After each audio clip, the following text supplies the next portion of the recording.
Hello and welcome to this episode of Heart and Soul.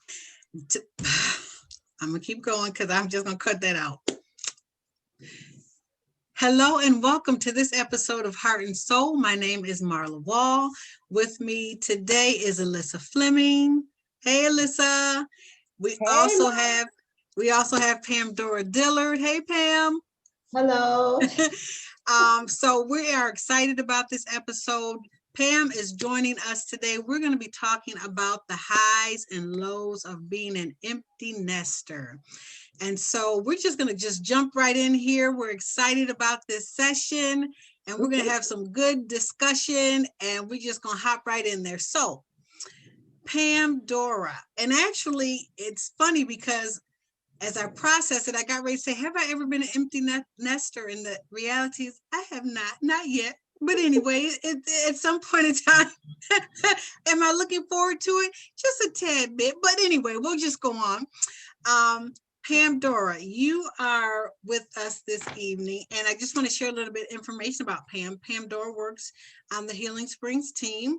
She is our on-site coordinator, as well as she also operates as our community liaison. So I want to thank you, Pam, for joining us. You are my right hand, and I appreciate you more than words can say. So again, this wonderful topic of being an empty nester. So Pamdora, you are an official empty nester, right? You divorced and have what, 3 adult kids? 3, yes. Okay, so tell us a little bit about that.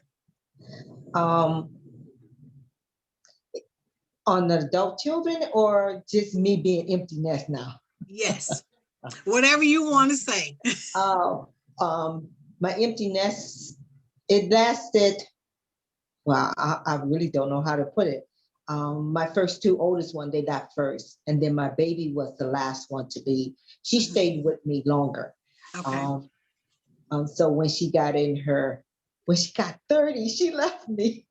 So she was with you for a long time. Long time, yes. Wow. And what's your oldest? Well, how old is your oldest? 46. So 46, and we won't say what your age is unless you want to, but the reality is, so for 46 years, you had children in the home. Yes. Okay. Yes. Which we know is more than half your life because we know you're not 92. So we know that's more than half your life. So, okay. She was the last one to leave. And I bought the second house on my second home. I was kind of getting ready for her to buy it. So I'd be the one that moved, but she left me in a 4-bedroom house and bought her own house. So she never rented, just paid mortgage when I let her use the house for a year. Mm-hmm. And so that when she really, her and Jordan really left me, it was devastating for me. I was in a big house and I could hear my echo. Okay. Oh my God. It was just like, Lord, I'm alone. Lord, could you come down and talk to me? Could you say something? And all you could hear your voice, you know. Mm-hmm. And I tell them, all 3 of them, I'm proud of them from where they at now. And they old, I call them old people now. So that's how my empty nest started. And yes, I cried. And, I try to get in their lives, but they had other people in their lives and children. And it just like, how you feel like 2 is company, 3 is a crowd. Right. And so that's how I felt for a while. And then one moved out of state, and then she moved far away.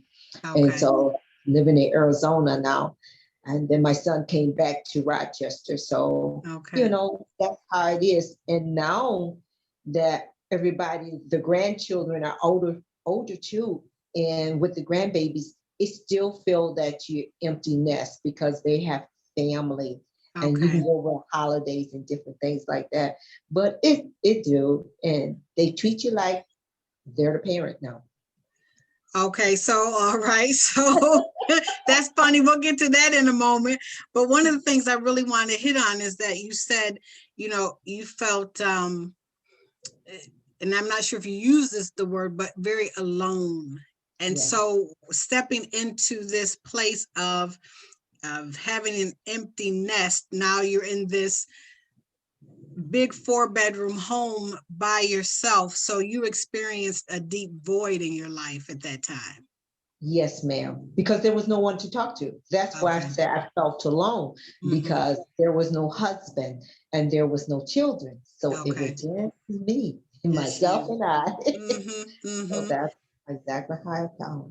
Did you have feelings of you said lonely, feeling lost, and kind of did it almost feel like life became to a stall for you, like you didn't even know what to do, or Yes, ma'am. It felt like I had to make a plan to find something to do or do something, and mm-hmm.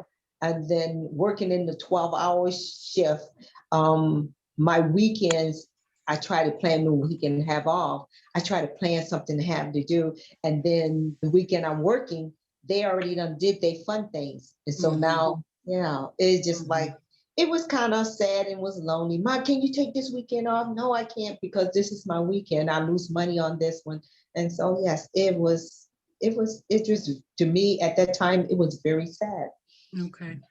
How long of adjustment period did you have to go through this? How long did How it? long Right. adjustment period? Or are you still adjusting? Right, that's true too. Um, in some ways, I still adjust, because now that I done sold the 4-bedroom house and Chan put me in a 2-bedroom house, and I have my moments where I don't hear from nobody.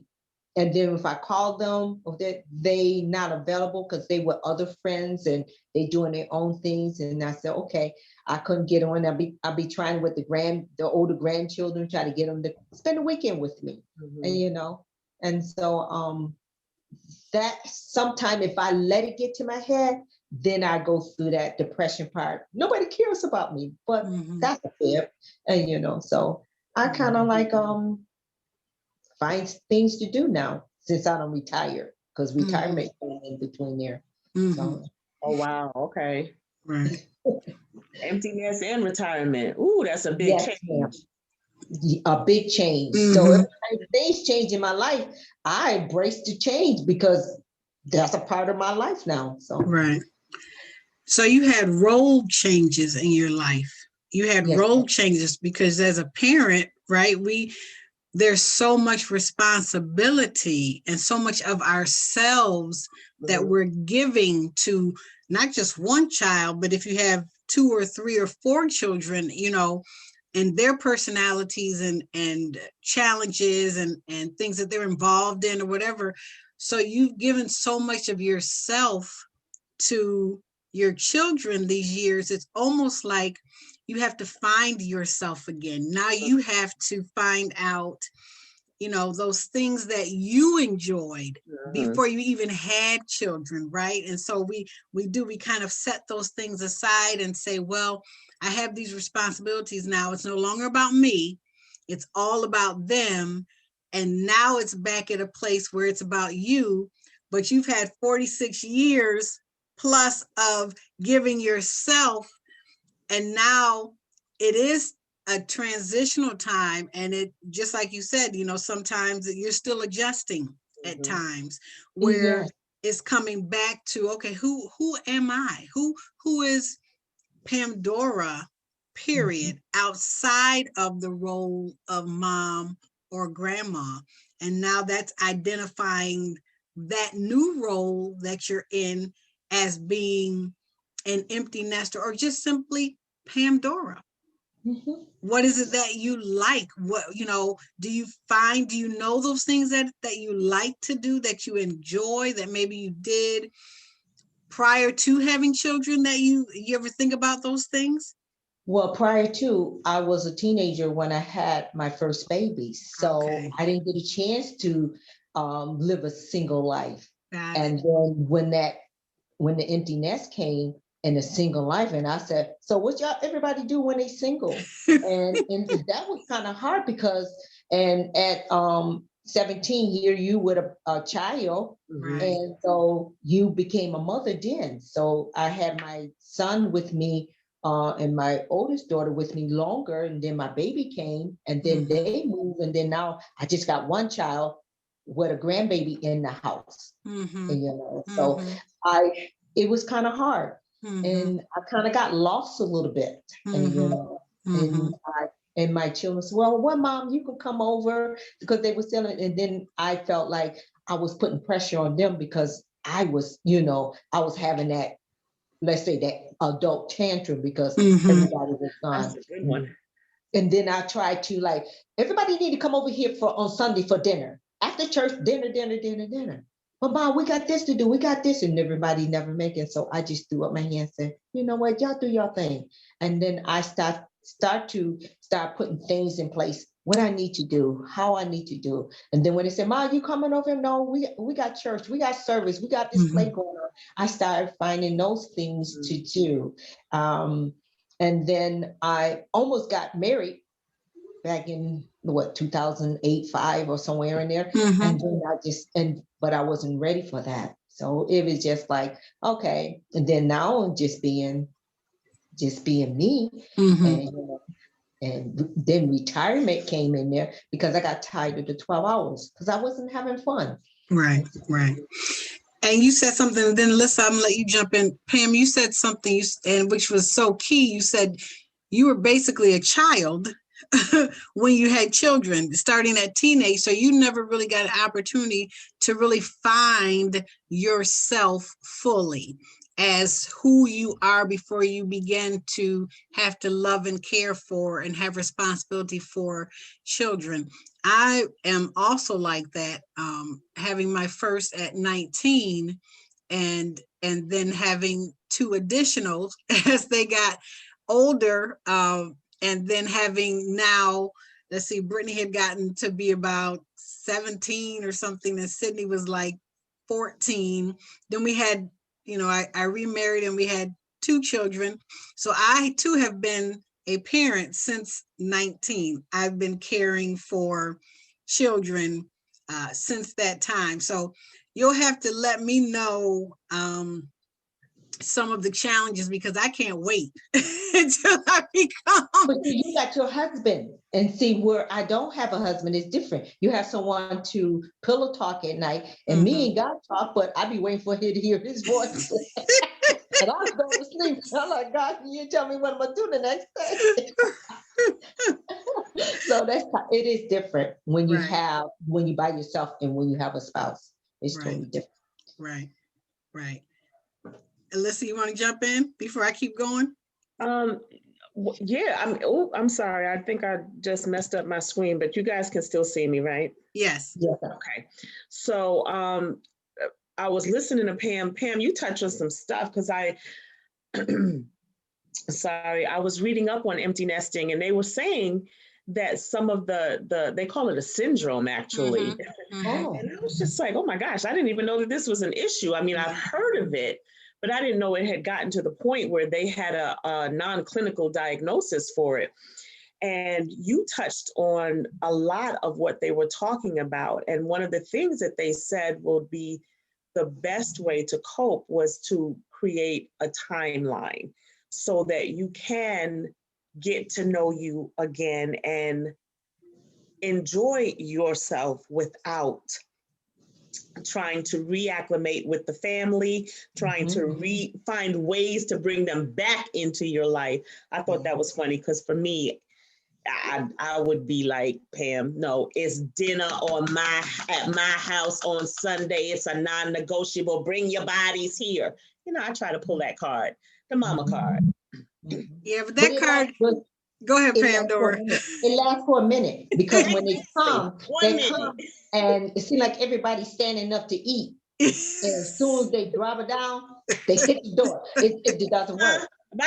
Exactly. But I had already put them out. I had already, so yeah. So I cut Thanksgiving out because I used to have Thanksgiving. And the last Thanksgiving before I sold the house, they did that to me. Done cooked and had everything, had glasses out. And I'm like, wait a minute, where everybody going? Wait a minute.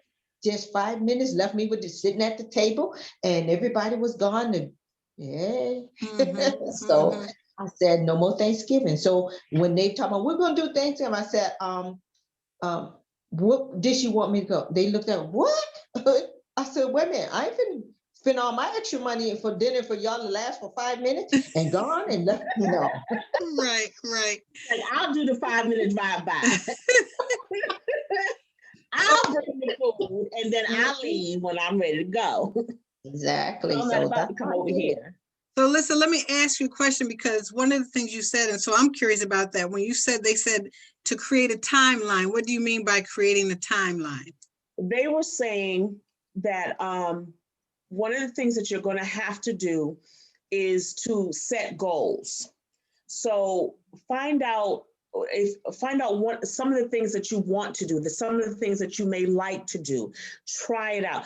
Get a list going. Mm-hmm. Get that list going, and then set a goal for when you actually want to do it, and then map out the steps for it occurring. Pretty much like any goal or task that you set. That's what I wanted to know. Okay. Yeah, pretty much just like that. Okay. And since you said that, and since Alyssa said that, my goal was I want to build a house because I'm home improvement. Oh, girl. All right now. Home improvement and hammers and oh my God. And stars, they excite me. And plus, then on the Sunday, I still want to be a little girly. Yes, you do. I was just getting ready to say, I'm going to find somebody to create a logo with a woman in stilettos with a hammer in one hand and a tube of lipstick in the other. You got that right. That is Pamdora. Yeah, exactly. Girl, in the morning, I got my earrings on. I got my pearls on. When I heard that we said dress for our first vice president, I said, she got to catch up with me because I'm already wearing my pearls. So that's how I go to work at my part-time job, because I kept the part-time job after leaving the 12 hours at Bashalam. But I love the challenge and the work and the things like that. And we putting things together and I'm doing. So lately, this year here, my landlord, he's beautiful. He allowed me to do a little work here at the house. So I done did crown molding in my bedroom, because I stopped. Everything is uneven. When you used to that, you say, I gotta fix that. And that's how my brain was. I'm laying and I'm looking at like, okay, that's uneven. You see all the nooks and crannies and the cracks for the plaster on the wall. I did the bedroom, I did the living room, I did the dining room, and I did the hallway. And he came on a stair and he stood at the door and he looked at me. He just said, awesome, Pamdora. For real. I mean, you just increase his value. Yeah. but me, because I fix it because this is my home right now. Right. So the little money, that little change that I get, you'll find discounts. Girl, find some discount. Now you are the discount queen. So to put up foam crown molding in the house, and I gave it to him for him to feel. He looked at me, but it's on the ceiling. But you don't walk on it, you don't touch it once you put it on. And so he brought me a floor in to put in the back hall, and I started taking that apart this morning. So you're already more than halfway there. Yeah. So those are the things. Now when things are done, then I go back into that, what you say, down spiral, where like, I need something to do, or if Chan don't let me come up there and knock down that little shed that she got in her kitchen, I've been trying to get her to help. Let mama just open it up so your kitchen to get bigger. It's not a low bearing wall, Chan. It's just a little broom closet, and she got a refrigerator in front. I said, Chan, that girl, she said, Ma, I ain't got the money. I said, I didn't ask you that. Let me knock down. So if I knock it down, that means I'm gonna pay for it, right? She won't let me. So well, and one of the things you said too, which is, I think is so key, and I don't think that empty nesters are the only one that struggle with this. I think it's just common, period, right? Anytime we have something that we have achieved, right? We've created a goal, we've achieved it, then it becomes, now what? You know, right. It's almost like you stand back and say, okay, now what do I do? I've completed that. And now what is my life about? And everybody, I think, goes through those emotions once they've done a checkbox, unless they have several items on that checkbox, or on that list. And to go with the age too.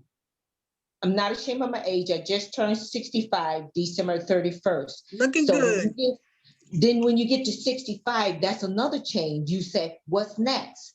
What can I do? And then my son said, well, Mom, you're a senior. You can't do this. You can't do that. And I'm like, what do you mean I can't do this? What do you mean I can't do that? I feel vibrant. And, you know, I had a little setback and, you know, I hurt it myself. And I found out later I hurt it myself, but it's something I did.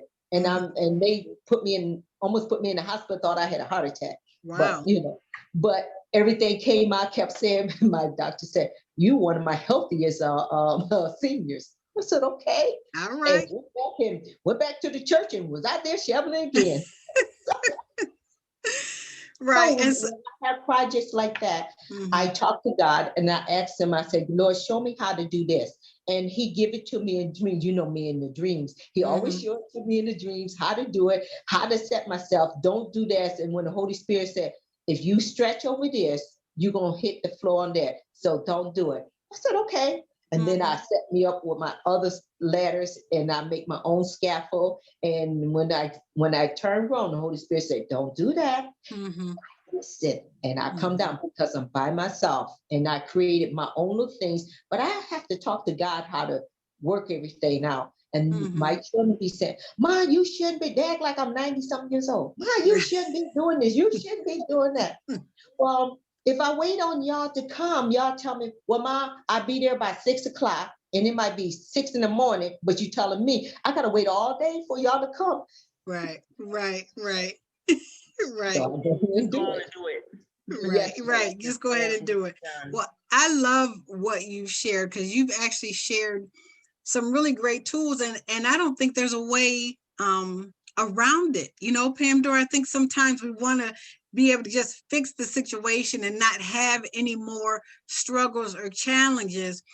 But I don't think that happens in our life period, whatever state that we're in, whether we're single, you know, married, children, empty nester, whatever, we all face those challenges in life where we hit those places of feeling like, okay, now what, you know, and again, you have several at a time, you know, and there's people that have, excuse me, several at a time. You have retirement, empty nesting, turning 65, you know, in that age. And so it is you are such a wonderful example of how we can make it through.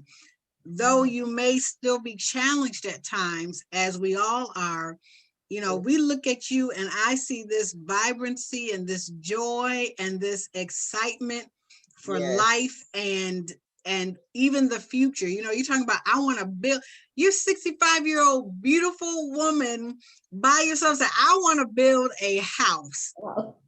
You know what I'm saying? I mean, that's a lofty, exciting goal for someone who your kids feel like you should be in a nursing home somewhere like you. Sit down. Mom, you need to sit down.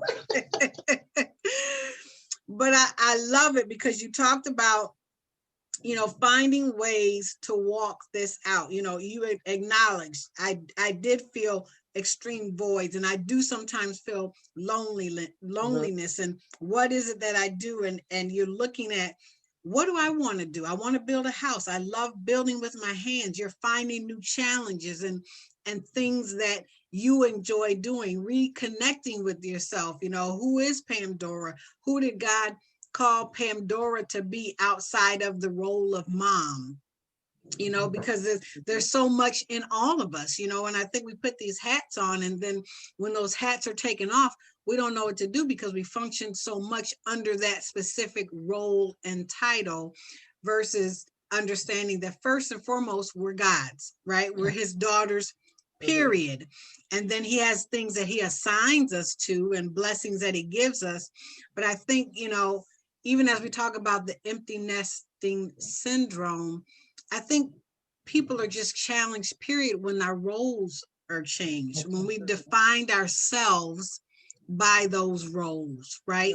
And that's why people, when they've lost jobs after 25 years or something, you know, they call them going postal or whatever, but the reality is that was their life. They didn't know anything outside of it. And I think that's what parenting does, or being a wife, or anything that we just hone into and feel like that's my identity. When it's gone, then we stand there and we basically have nothing, because we didn't understand that we were really more than just that particular assignment in our lives. And so I'm excited for you that you are reconnecting with yourself. You are finding new challenges. I'm looking forward to that beautiful home that you are going to build. For real. And I say, keep moving forward and keep, you have such a gift, such a strong gift. And I know at one point in time you had your own business, operating in that, and then you kind of decided that maybe that's something you pick back up and make you a little bit of spare change as you feel like it, right? Because now it's all about you. All the times that you couldn't, now it's like, I can do whatever I want to do, whenever I want to do it. COVID's going to get out of here soon. We can get back to traveling and doing all of those things, that we have found to be a joy for ourselves. And so I just want to thank you. Before I close out, I'm going to ask if Alyssa, you have anything else to add or to ask or share? No, I think Pamdora hit a lot of the nails on the head. Mm-hmm. I mean, the thing that struck me or stood out to me the most was the fact that in this period of transition, her first response was, okay, God, you're going to have to talk to me. Yeah. She created, I don't even know if you were aware of it, but you created a platform for him to come in on and talk to you. And that's one of the things that he wants most from each of us through every stage that we go through, to have an audience with us so that he can talk and just be free. And you did that. And that is tremendous. It's a tremendous, tremendous thing that you did. So I'm really proud of you, girl. Thank you. Amen. Amen. Well, thank you again, Pamdora, for joining us, giving us your beautiful smile. Thank you. Until next time, we're going to bring you back on again some point in time, Pamdora. You know that. So you're not going to always stand in the back, and it's not going to be always about empty nesting. You have so much to share and so much information and experience that you will definitely bless those who hear you on the next episode. Okay, so you be prepared. No running and hiding. Okay. All right. Until next time, be blessed. Okay.